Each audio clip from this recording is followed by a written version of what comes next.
Good afternoon and welcome to H360 Live. My name is Dave Duplay. I'm joined here in the studio this afternoon by my friend and colleague from Healthio360, Miss Courtland Long.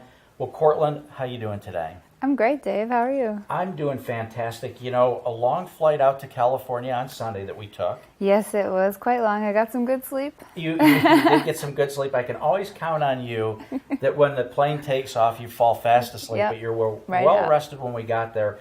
We're out here at the J.P. Morgan Healthcare Conference over the last few days, and you know it's really amazing some of the technology and innovative therapies that the biotech and pharmaceutical companies are coming to market with are truly, really unbelievable. I mean, the devices and the therapies to help people struggling with certain conditions, and a lot of focus on rare disease out here, Courtland. Yeah, we got some incredible interviews. I'm going to be really excited to get those out on Healthio360 to give our members a lot of great information about what's coming down the pipeline. Absolutely. Well, we've got a fantastic show for everyone today. You're not going to want to miss this.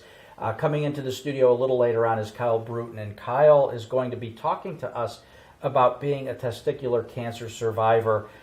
He is really one of the most inspirational guys you're ever going to want to meet. And he does this thing every year called the Brooten Bash. And we're going to play a little bit of the video from last year's bash. And it really is something, Courtland, because they're doing great things, raising money for Memorial Sloan Kettering and cancer research. So you're not going to want to miss that. And I can't wait to get him in here to have this discussion. But first, Courtland, we always have some health tips that we want to share with our community, Yes. and today is no exception. Today is no exception, and our health tips are very much in line with our guest, Kyle, because he's so inspirational and positive. And so these health tips are really about maintaining a positive attitude even when things aren't really going so well. So we're going to talk about some traits that a lot of people who are super happy tend to have in common. Absolutely. You know, Courtland, and I think it was Aristotle that said that happiness depends on ourself. Yes. I'm pulling that back from, college, my memory, but I think it was Aristotle that said that. I'm pretty sure. And it is so true. Happiness does depend on ourselves. And, we all go through these ups and downs and rough patches, but if you can do it with a smile on your face and a positive attitude, you're going to get through it much easier. Definitely. But the first trait that we want to talk about today is that the glass is always half full and you can still be a practical and down-to-earth person. So now these people in trait number 1 really tend to find the good in any situation. Yeah, I mean, they really do. You were tossing it back over to me. Yeah. Caught off guard a little bit. I was so enthralled with your tip there. Absolutely. Those people say the glass is always half full. But I like the follow-on that you say, about being down to earth and practical about it. Because I have seen some people who the glass is always half full, but, I mean, they're kind of, I don't know, a little bit off on expectations maybe. So if you can be practical, you can be down to earth, still maintain that positive attitude that the glass is always half full, I think that's a really great health tip. Yeah, not having your heads in the clouds. Absolutely, that's a good one. Well, the second one is these people understand that happiness is a choice, going back to what Aristotle said, I believe, and consciously create their own happiness while others hope for happiness, that hopeful happiness will find them. So, Courtland, this is a really great one because, we've had a lot of people tell us, especially at Healthio360 and what we do, that, a lot of our members have gone through a significant health journey. Yes. And the one thing that we hear all the time is that journey really changes them. They stop, they smell the roses, they look for meaning, beauty, and joy every day. And it's the small things prior to them going through the health journey that they seem to overlook. So I think they are out there really searching for happiness, not waiting for happiness to come and find them. I definitely agree with you, and I think that your trait also harkens back to the quote that you shared from Aristotle and also leads directly into trait number 3, and that is that happy people are ambitious. So they're not just waiting around for luck or fate to determine their future. Happy people are going out and seizing it for themselves, and they choose to take control and be sure to live the best life for them. Yeah. Even some people that might consider themselves type B personalities, really, if they're happy, they're going out and they're getting it, right? Yeah. And so they're making things happen. They are ambitious. And then, boy, the type A personalities that are happy, look out, they're off the charts, right? Yeah. So I really enjoy this health tip. It's all about positivity. It's all about not sitting back and waiting for things to come to you, but you going after things that are going to make you and your life much happier. Well, Courtland, you know, we always send the interns out in the field to talk to our fellow New Yorkers about what they think about health tips, positivity. So we're going to gear some questions toward that, and I think we might have a few questions thrown in for a surprise just for good measure. So would you like to watch the video with me? I would love to. Okay, let's roll the video.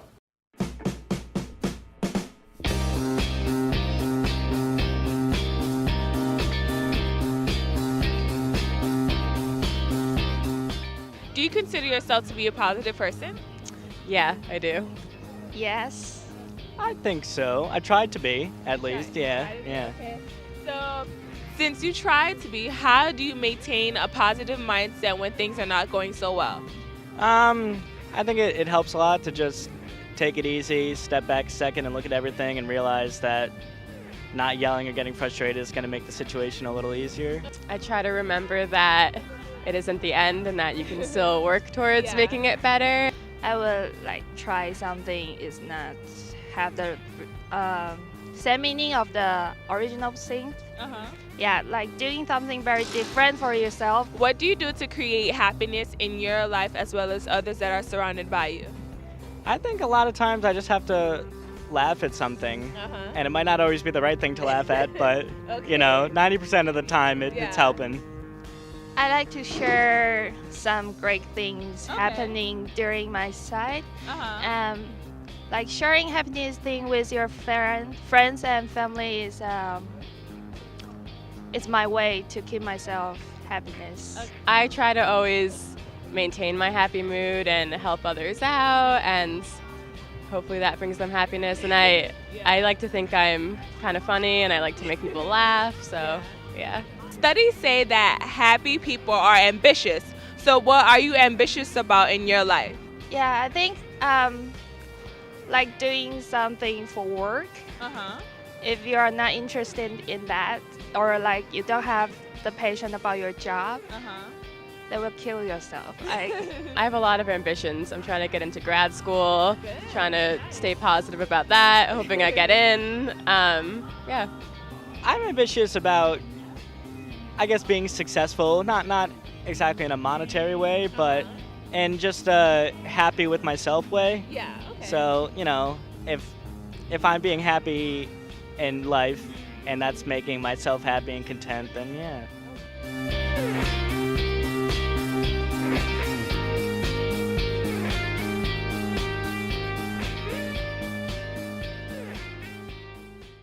Courtland, what do you think? You know, I thought that was a great video. I think that New York really gets kind of a bad rap, you know, about being a tough city.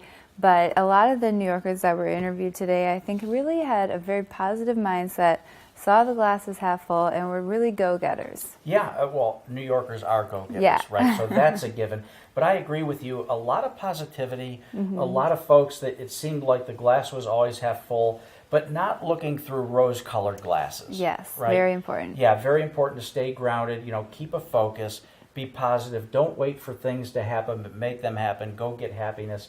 But I thought it was a great video. Our interns did a great job. And of course, the New Yorkers are always opinionated, and we always run into some characters out there when we do these interviews. So a lot of fun. They never disappoint. They never disappoint. Well, Courtland, you know what time it is now. It's our favorite time of the show. It is our favorite time of the show. Kyle is making his way into the studio. But before we engage in our discussion with Kyle, I want to go through some statistics just to kind of tee up the whole area of testicular cancer. So here we go.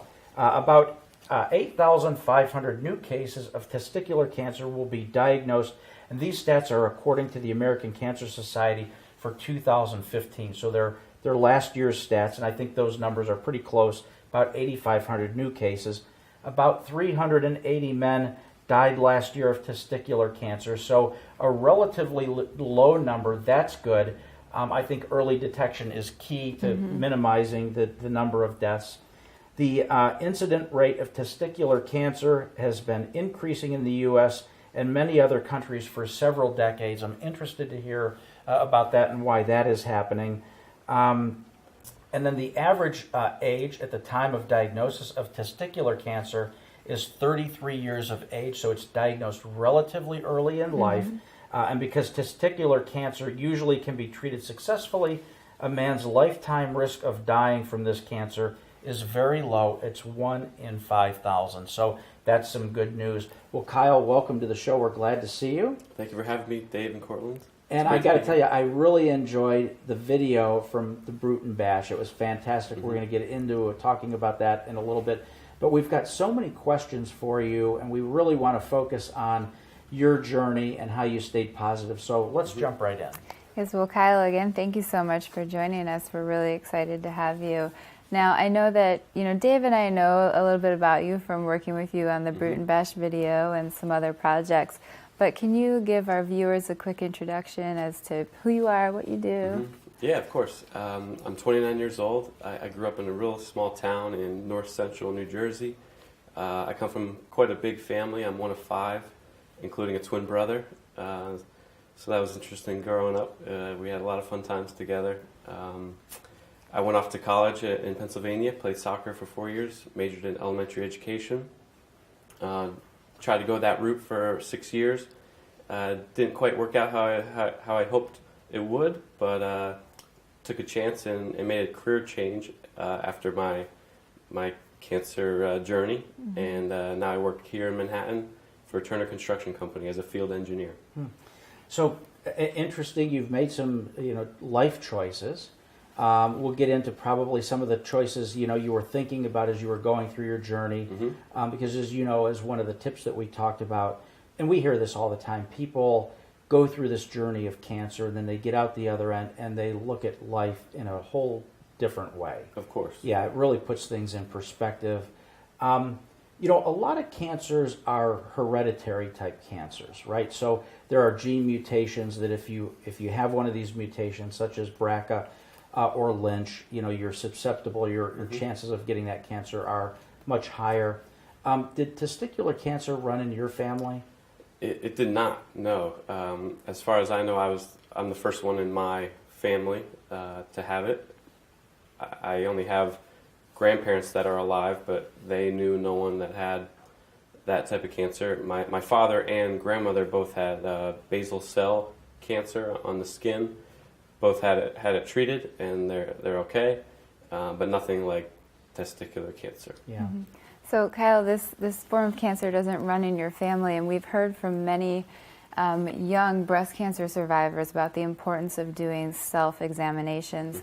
So, how did you know that something was wrong? Were you doing regular self-checks, or did you notice an odd pain that wouldn't go away?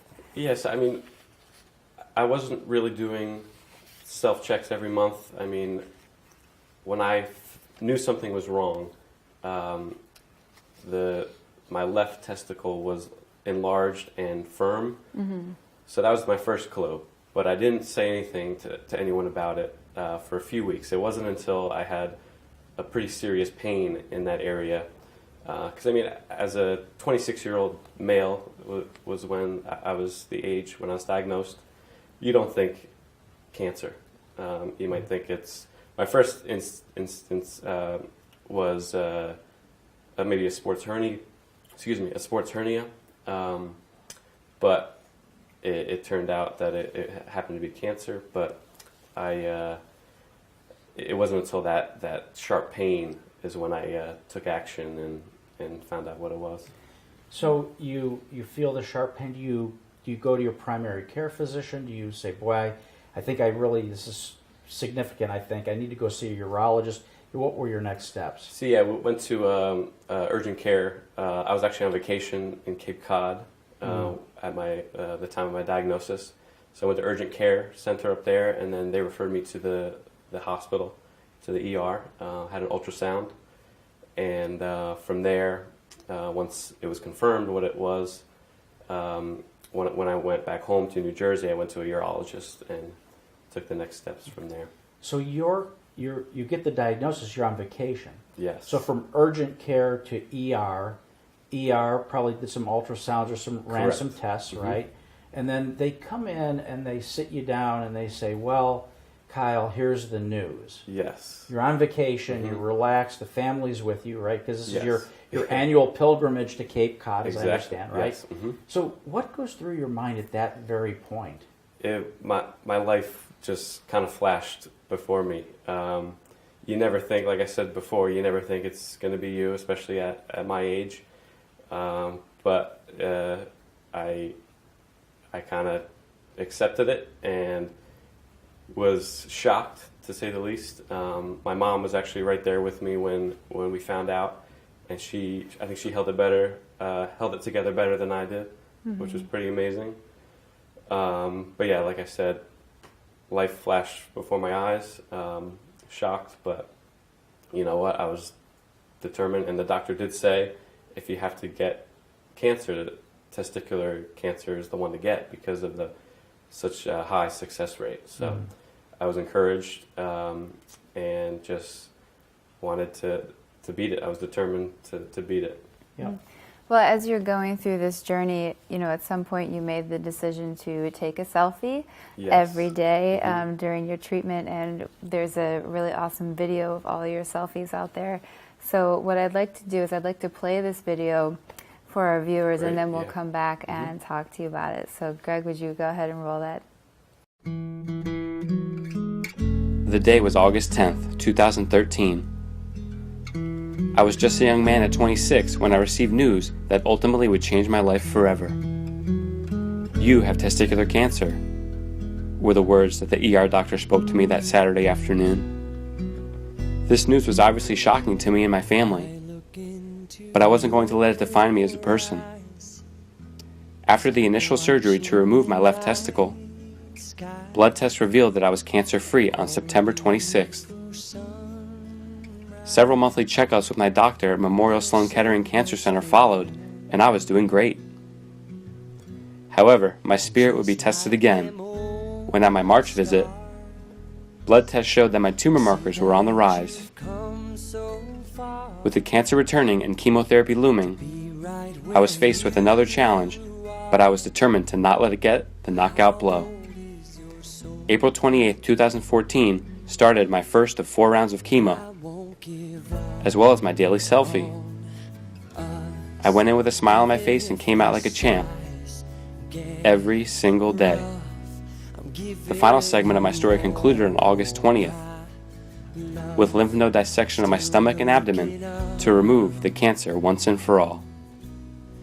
Even the stars, they burn. Some even fall to the earth. We got a lot to learn.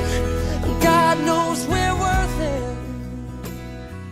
It has been one hell of a journey, and a year later, I am speaking today at the age of 28, cancer-free, and the rest of my life ahead of me.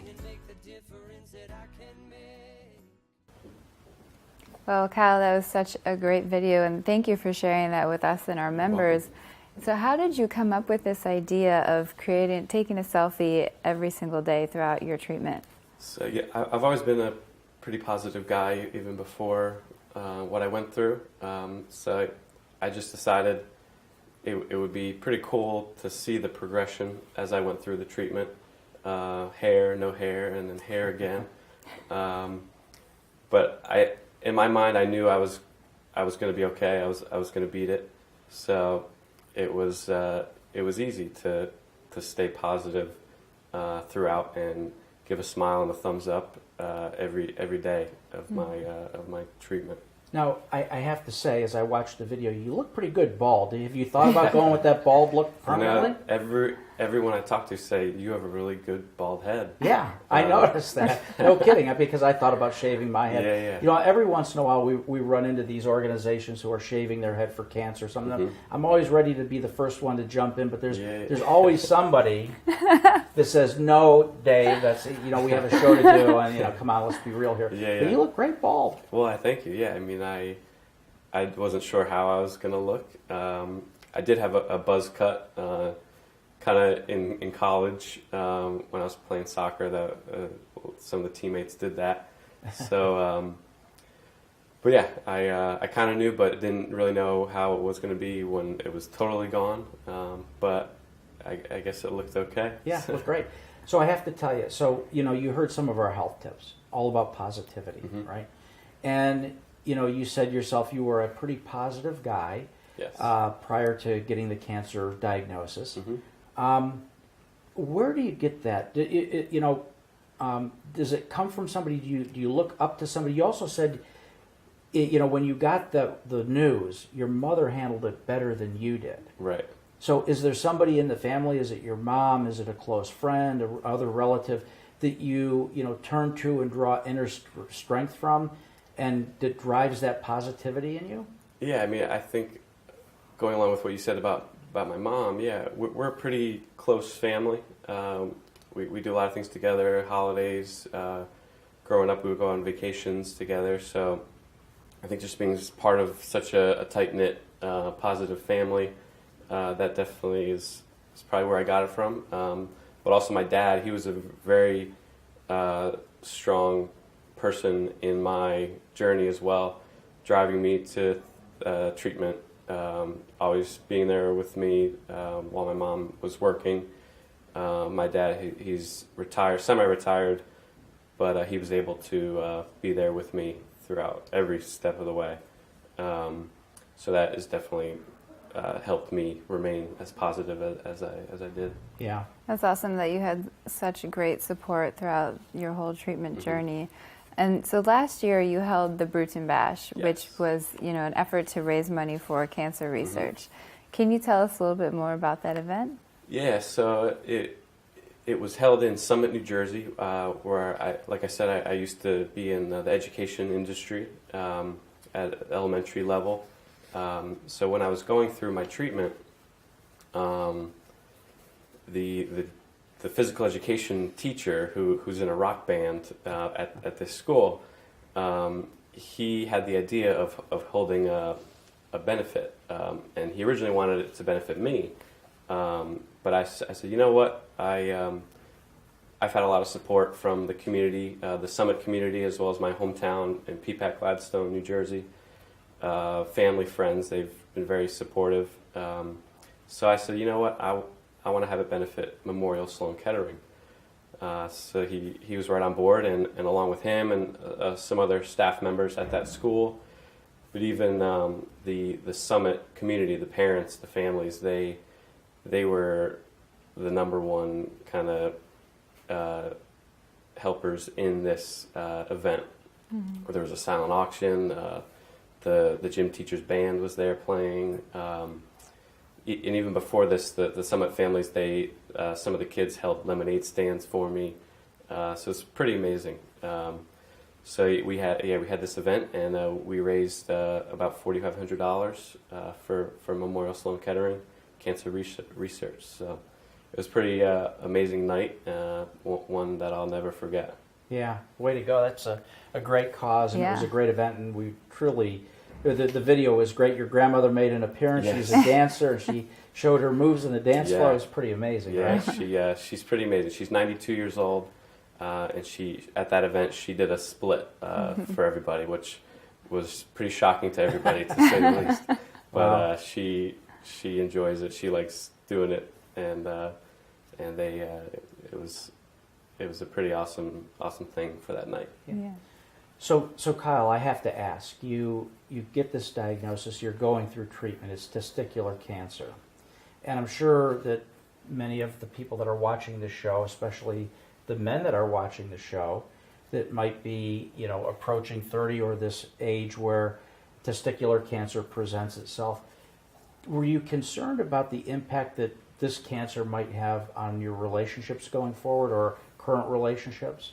Yeah, at the time, I didn't. I wasn't in a relationship, but yeah, it was in the back of my mind. How would it come up? Having children. Yeah, later that was in definitely a thing that went in my mind.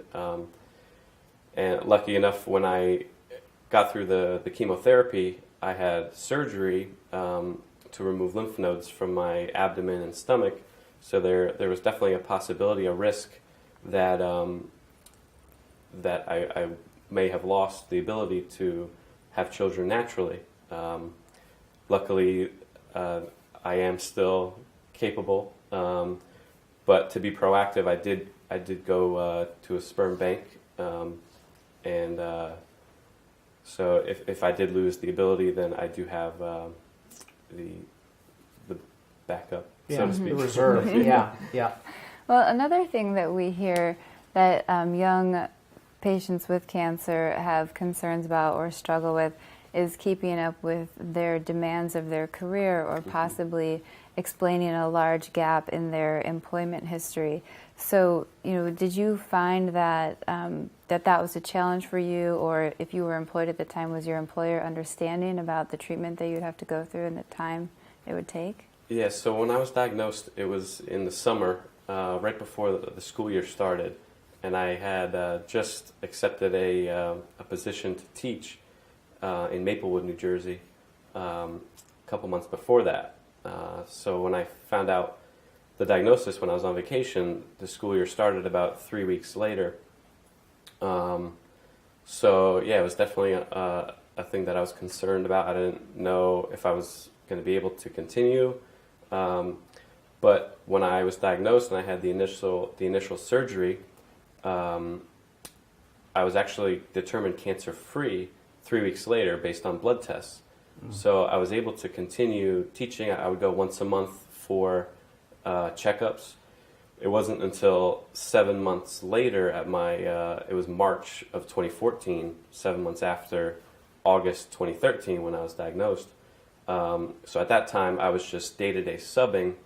So although it was still financially a financial burden, it wasn't like I was missing work because I was only day-to-day subbing.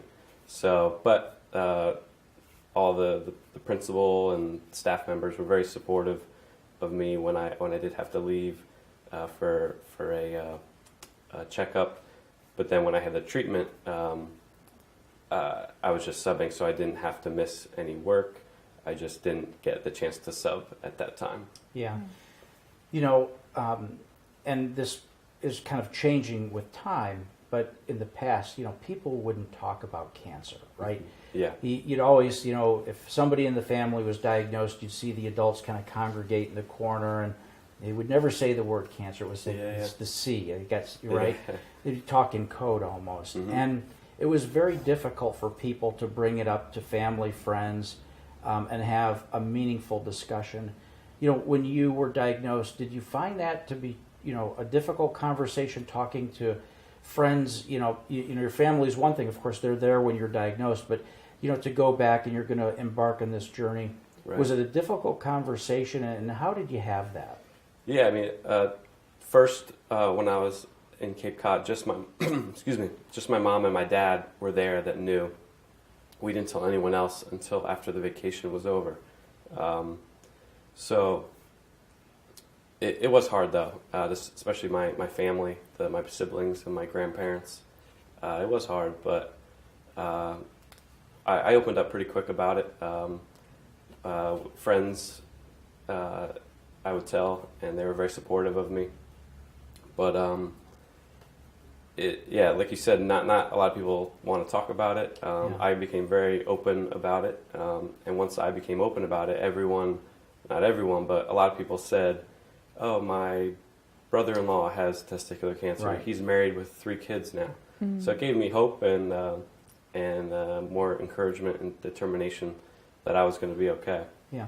Were there any organizations that you turned to, to try to seek out some advice, or you go online like Livestrong has, right. A lot of resources out there, for example, or the American Cancer Society mm-hmm. has resources on how to begin the conversation. Did you go there and look, or did you just have it? I didn't really look that route. I understand. Excuse me. Lance Armstrong went through it. So that was definitely on my mind. I know how he went through it and survived. Right. But I really went the personal route. A college teammate of mine, his father went through cancer. So he was very. We had a nice chat on the phone as I was gearing towards chemotherapy. So he definitely had some good advice for me. Another friend of mine from high school went through the exact same thing that I did a year before me. So he was there. He actually visited me a couple times at treatment. So very encouraging for me. Yeah. Well, Kyle, as we near the end of our show, do you have any words of advice for young men who are undergoing the testicular cancer journey? Yeah, I mean, like I said at the top of the show, you never think it's going to be you, but it happened to me. It can happen to anybody. You never know when. I was 26, thinking I was young. No fear that I would ever get that, have cancer at that age, but you know, it happened. So I guess my advice would be check early, check often. If you think something's there, don't be afraid to get it checked. So yeah, I mean, that's the advice I would give. Yeah.